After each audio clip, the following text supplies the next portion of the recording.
Bonjour mesdames et messieurs. Dans cette cinquième partie concernant le mouvement liquide, nous verrons comment créer une animation qui ressemble à celle-ci. Vous le verrez, c'est très simple à faire, mais nous n'allons pas avoir recours aux effets. Nous allons plutôt, dans tous les cas de cette animation-ci, utiliser la propriété tracée. Alors maintenant, si je ferme toutes les propriétés actives de l'animation, de tous les calques et que je recule ma composition, nous serons en mesure de voir un petit peu plus ce qu'il se passe. Nous avons donc, bien entendu, ici, un calque principal qui se nomme liquide et j'ai ensuite quelques autres calques qui se nomment gouttes. Je vais désactiver les gouttes pour l'instant pour qu'on puisse se concentrer uniquement sur le calque nommé liquide. Alors ici, si je vais à l'intérieur de son contenu, forme tracée, on peut voir donc qu'il s'agit tout simplement d'une animation de tracé. Donc au début, la première image clé, ma forme liquide contient donc des coulis ici qui sont beaucoup plus petits, qu'à la fin, si je me rends donc à la fin ici, les coulis sont beaucoup plus grands et la forme en général également est plus grande. Ce que j'ai également à l'intérieur de cette forme sont ici ces trous. Donc, ces espèces de petits trous là, à l'intérieur du liquide, eh bien, sont formés grâce à des masques que j'ai incorporés à l'intérieur de ma forme principale. Donc ici, si je me rends dans le bouton masque, nous pouvons voir que nous avons 1, 2, 3 et 4 masques. Chacun de ces masques, donc, opère exactement de la même manière. Donc, il s'agit de la propriété tracée de chacun des masques qui fait en sorte que, donc, si nous nous approchons un petit peu plus, nous pouvons voir que ces petits trous, donc au départ, sont très petits et ils s'allongent au fur et à mesure de l'animation pour finalement, donc, à la fin, devenir très grand. Alright. Donc, ensuite, pour clore le tout, bien entendu, nous avons des gouttes. Donc, ces gouttes-ci, si je les active, donc à nouveau, eh bien, ici, donc je vais activer les propriétés. Nous avons, comme nous pouvons le constater, des propriétés ici plutôt d'échelle et de position. Alors, ces gouttes-ci, au départ de l'animation, sont relativement toutes au même point de départ et elles sont toutes à 25% de taille. Et plus que ces gouttes tombent vers le bas, eh bien, elles prennent de l'expansion en taille. Et voilà donc ces animations-ci, comme on peut le voir, je les ai décalées également pour que ces gouttes n'aillent pas à la même vitesse. Alors voilà, sans plus tarder, reprenons le tout à l'intérieur de la composition nommée liquide à faire. Nous allons donc commencer tout simplement par nous faire notre forme principale de liquide grâce à notre outil plume. Alors, regardez bien, je vais donc simplement me faire une forme grossière comme celle-ci, qui ressemble donc à des dents de scie. Donc, tout simplement comme cela. Et là, maintenant, par la suite, je peux venir tout simplement arrondir les extrémités de chacun de ces coulis de liquide et ensuite, en dernière position, je peux venir également arrondir donc l'intérieur ici de ces mêmes coulées de liquide. Par la suite, lorsque ceci est fait, je peux bien entendu venir modifier peut-être, je peux venir modifier peut-être un petit peu la position de chacun de ces tracés, de ces coulis, pour les mettre un petit peu plus à mon désir. Donc ici, on peut donc constater que certains de ces coulis ne sont pas tout à fait droits ou sont peut-être un petit peu maladroits ici. Donc, je ne vais pas trop m'attarder là-dessus parce que c'est pas vraiment ça le but de l'exercice, mais je veux quand même que vous compreniez que si ces coulis sont au départ pas vraiment vraisemblables, eh bien, ça va avoir un impact, bien entendu, sur l'animation par la suite. OK, donc je pense que nous avons maintenant quelque chose d'assez potable. Alors maintenant, nous allons nous rendre à l'intérieur du calque et dans son contenu, forme tracée. Donc au départ de l'animation, nous allons enclencher le chronomètre. Si je recule un petit peu ma composition, je vais pouvoir donc monter le tout. Ensuite, environ 1 seconde plus tard, si je prends donc toute la partie inférieure de ce liquide et que je viens justement baisser le tout comme ceci, eh bien maintenant je peux donc facilement venir allonger donc certaines parties de ce coulis de manière différente selon mes besoins. Alors, je pense qu'ici, ça fait le travail, grosso modo. Je pense que vous comprenez un petit peu le principe ici. Donc, si j'applique le tout comme cela, je pense que maintenant, je devrais avoir un résultat quand même assez potable. Donc, si je me rends dans mon animation, ça me donne ceci. Pas si mal. Bon, bien entendu, il y a toujours place à amélioration. Donc, si vous voulez avoir un effet un petit peu plus drastique, vous pouvez toujours donc venir modifier, vous pouvez toujours venir modifier le tout ici. Vous pourriez comme par exemple rendre le tout encore plus mince, moins long, c'est-à-dire, et à ce moment-ci, vous allez obtenir donc un résultat qui est sans doute plus réussi. Alors qu'avons-nous maintenant? All right, je pense que maintenant, là, on obtient quelque chose de peut-être mieux. Voilà. Je suis pour l'instant satisfait avec ceci. L'important, c'est que vous compreniez le principe. OK, donc la base de l'animation est maintenant terminée. C'est maintenant le temps de créer les trous qu'on peut apercevoir à l'intérieur du liquide ici. Alors, pour ce faire, je vais bien entendu sélectionner mon calque de forme et si j'utilise ma plume, eh bien, regardez bien en haut ici, ma plume. Donc, si je dessine directement sur ce calque de forme, je peux me créer des formes additionnelles si l'étoile en haut est enclenchée, mais si je clique donc sur le petit échiquier ici, je vais plutôt me créer des masques et c'est ce que je veux. Alors, si je me rends, par exemple ici, au début de l'animation, que je zoome là-dedans un petit peu, eh bien voilà, je vais me créer maintenant mon premier masque. Donc, ce premier masque qui donc, sera mon premier trou, ma première fente à l'intérieur de mon liquide.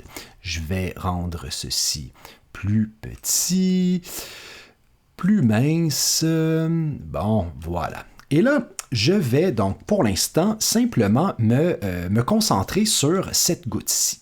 Alors, si je me rends à l'intérieur de masque, nous pouvons constater que j'ai effectivement simplement un masque de fait. Si, donc, encore une fois, j'active le chronomètre à tracer du masque, eh bien, je pourrai maintenant facilement me rendre à la fin de mon animation, prendre cette forme et donc maintenant, bien entendu, je veux l'allonger, donc je vais l'allonger un petit peu comme ceci et maintenant, donc, on peut apercevoir ce trou donc s'allonger. Mais nous avons un problème, c'est que le masque, présentement, il est sous le paramètre addition, ce qui fait en sorte que le masque que je viens de me créer, eh bien, fait apparaître la forme de couleur simplement à cet endroit-ci. Mais moi, je veux plutôt créer un trou. Eh bien, c'est fort simple, je vais me rendre où il est indiqué addition et je vais plutôt prendre soustraction. Alors là, maintenant, partout où est-ce que je vais me créer des masques, je vais venir soustraire de ma forme principale. Alors voilà, maintenant, j'ai obtenu donc le résultat souhaité. Bon, là, maintenant, le but étant de faire en sorte que le tout disparaissent de l'écran. Je peux sélectionner la totalité de mes points et baisser le tout encore plus loin. Alors, nous obtenons maintenant ce résultat-ci. Excellent. Donc, ça va très bien. Super. Je vais prendre toutes mes images clés, F9. Je vais reprendre le tout. All right. Je vais me faire une autre prévisualisation. Très bien. Alors maintenant, pour faire mes autres masques, vous allez voir à quel point c'est facile. Nous allons nous baser sur le premier et nous allons tout simplement le dupliquer pour faire les autres. Donc, commande D. Nous avons donc maintenant le deuxième masque et ce deuxième masque, nous pouvons le positionner là où nous le voulons. Même chose avec les autres.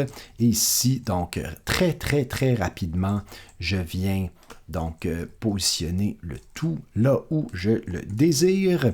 J'obtiens donc ceci et finalement le dernier à cet endroit-ci.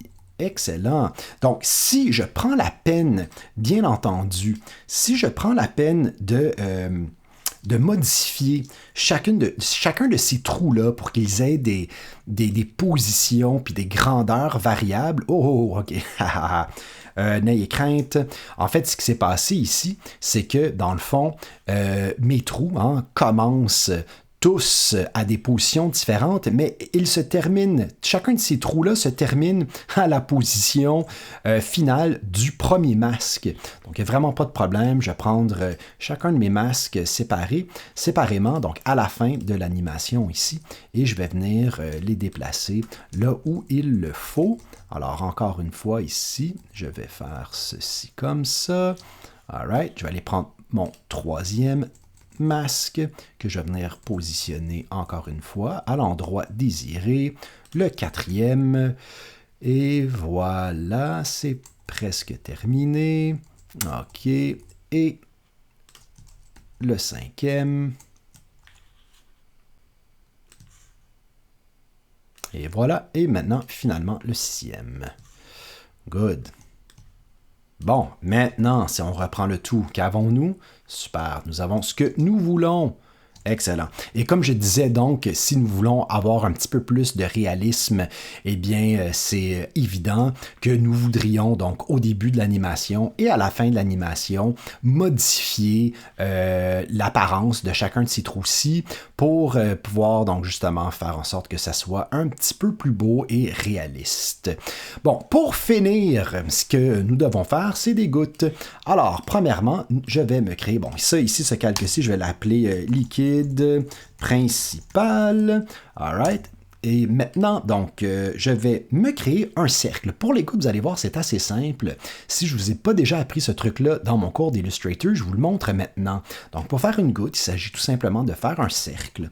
Et ensuite, donc, si je transforme ce cercle en Bézier, rappelez-vous, pour avoir accès au point d'ancrage de Bézier sur un calque de forme, il faut le transformer au préalable en forme de Bézier, c'est-à-dire en tracé de Bézier. Donc, pour ceci, je vais me rendre à l'intérieur de mon calque de forme, qui est goutte 1, ici.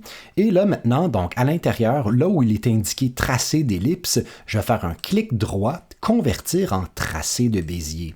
Et là, maintenant, j'ai recours, encore une fois, à la propriété tracé. Avec ma plume, donc si je fais Alt-clic sur le point en haut ici, donc seulement sur ce point ici, je vais donc obtenir maintenant un coin et non pas une courbe. Et si j'allonge ceci, ben voilà, j'ai vraiment facilement créé une goutte. Donc si je recule un petit peu, voilà, on peut donc ici tout de suite commencer à le positionner vis-à-vis un endroit spécifique. Je trouve que ma goutte est un petit peu grosse, donc je vais aller dans la propriété échelle, la mettre, je sais pas moi, à 25%, ça ressemble à quoi? Bon, c'est peut-être un petit peu petit, 50%, 50% me semble bon. All right. Et là maintenant, ben tout simplement, ce que je vais faire, c'est que je vais Donc, en plus de mon échelle, je vais enclencher ma position, je vais me mettre des images clés, et là, maintenant, voilà. Et là, maintenant, si je positionne ces images clés au départ, je vais pouvoir donc positionner cette goutte à l'endroit désiré. À la fin de mon animation, je vais pouvoir, encore une fois, mettre... Voyons, je vais recommencer ceci. Donc, copie, coller, excellent. Et là, maintenant, excusez-moi, je vais plutôt y aller avec le clavier ici. Donc, voilà, je vais pouvoir maintenant amener ça à l'endroit désiré. Dans 3, 2, 1, c'est terminé. Super. Je vais donc maintenant enclencher, faire un petit F9 pour le lissage et prévisualiser ce que ça donne. Alors, ça me donne ceci. Bon, pas pire. Là, on voit que, premièrement, donc, la masse, hein, la goutte commence un petit peu trop proche de ma masse de liquide. Donc, je vais l'éloigner un petit peu, comme ceci. Super. Donc là, ici, dès le départ de mon animation, je pense que je vais devoir prendre tous mes éléments et les reculer un petit peu. Good stuff. Et là, maintenant, voilà, c'est bon. Bon, là, une chose qu'on voudrait peut-être faire, c'est faire en sorte justement que notre goutte donc, prenne de l'expansion pendant son mouvement. Alors ici, on peut voir, puisqu'on a enclenché la propriété échelle dès le départ, donc ici, au départ, on a 50%. Si à la fin, je ne sais pas, moi, on change ça à 75%, eh bien, notre goutte vient donc grossir au fur et à mesure également. On pourrait aussi décider de changer la forme de la goutte pendant son voyage. Donc, il n'y a rien qui nous empêche, par exemple, d'aller à l'intérieur de la propriété, je ne sais pas moi, la propriété tracée, et de lui dire, donc, au début, je veux que ma goutte ressemble à ceci, et qu'à la fin, j'aimerais peut-être que ma goutte, donc, ressemble plutôt à... La voici. Donc peut-être qu'à la fin, nous voudrions que la goutte soit peut-être un petit peu plus allongée. Donc comme ça, peut-être. Donc là, ici, nous avons non seulement une goutte qui grossit, mais qui s'allonge en plus pendant son voyage. Alors ici, ça nous donne donc ceci comme résultat. Alors voilà, c'est pas mal tout. Si je fais un F9 là-dessus, ça va nous donner ce résultat. Et bien entendu, si on duplique les gouttes et qu'on tweak, hein, qu'on vient donc personnaliser le tout, qu'on vient donc peaufiner chacun des mouvements, ben nous allons donc à la fin peut-être obtenir un résultat qui pourrait ressembler donc à celui-ci. Alors, vous voyez, c'est un peu de travail, mais c'est du travail quand même assez simple à exécuter si on sait ce qu'on fait. Sur ce, mesdames et messieurs, je vous souhaite une bonne journée et on se revoit à un autre tutoriel. Merci, au revoir.